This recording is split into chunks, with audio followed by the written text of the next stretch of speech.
Hi crafty friends, welcome back. Today I am sharing with you an outgoing swap that I am participating in that is being hosted by Rhoda, who is Hey It's Ro here on YouTube and Nifty Crafty Me on Instagram. So she is hosting a swap that with minimal requirements, but very specific requirements. It's a make 3, get 4 Memorydex in the Christmas theme for Christmas in July, in a specific color palette, which is what you see in front of you, pastels. And every layer needed to be sewn.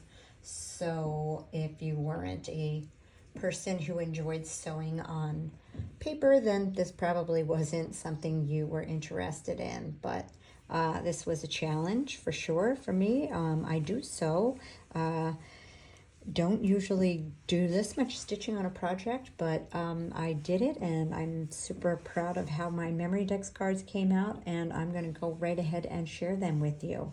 So she did share with us this specific color palette, as I said, and it was in the theme of Crate Paper's Fa La La, which is a much older collection, and I do have a few pieces of that, but not enough to make 3 Memorydex. I actually made 4 because I made one for Rhoda as well. So she wanted them all to be similar and chunky, and as I said, as much stitching as possible, stitching on every layer.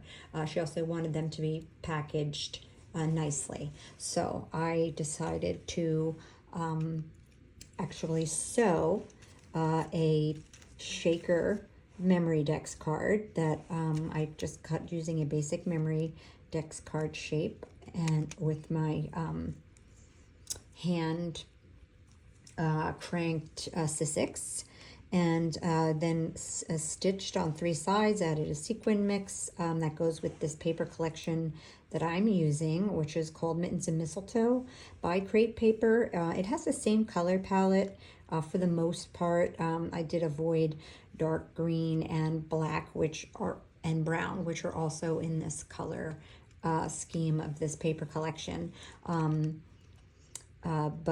So that's how I made this back Memorydex.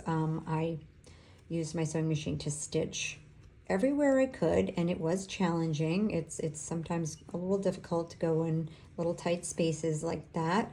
And then I just, so that you could still see the shaker part, I decided to make a really chunky embellishment to put off to the side. And I started with a stitched star shape, a layering piece, a rosette, another stitched star die cut, and then a paper ruffle, which is also sewn, and some ephemera, and a die cut word that I stitched through the center of. So I've used some of the other ephemera from this collection, some handmade flowers by me, and some that have been gifted to me in swaps.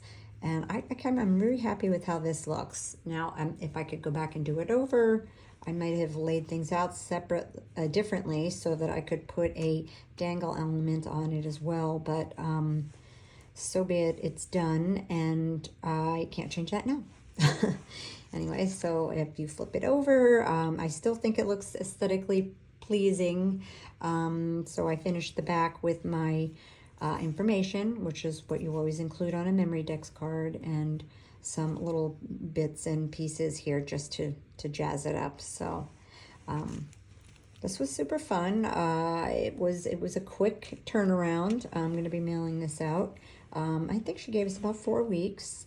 And as I said, I did make 4. 3 are exactly the same, and then 1 is different only because I didn't have another bare piece of ephemera, and I couldn't find even one to cut out.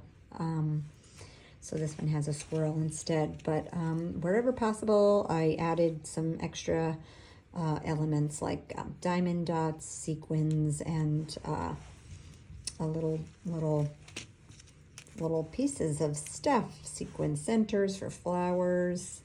I'm really happy with how this turned out. I do hope this is what she was looking for. I hope it's in the correct color scheme, as I said. And this is how I'm going to be packaging it.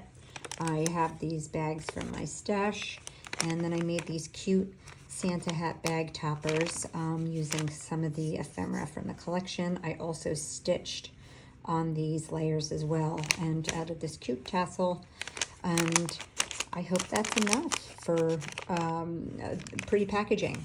I don't have a lot of time, as I said, to work on this, but enough that I think I nailed it. I don't know. I'll find out.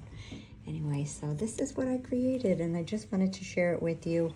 I hope it inspires you to try and make a Memorydex card like this. This was the first time I've attempted this, and it wasn't as difficult as I thought. The stitching on the acetate, you know, that's tricky, but can be done.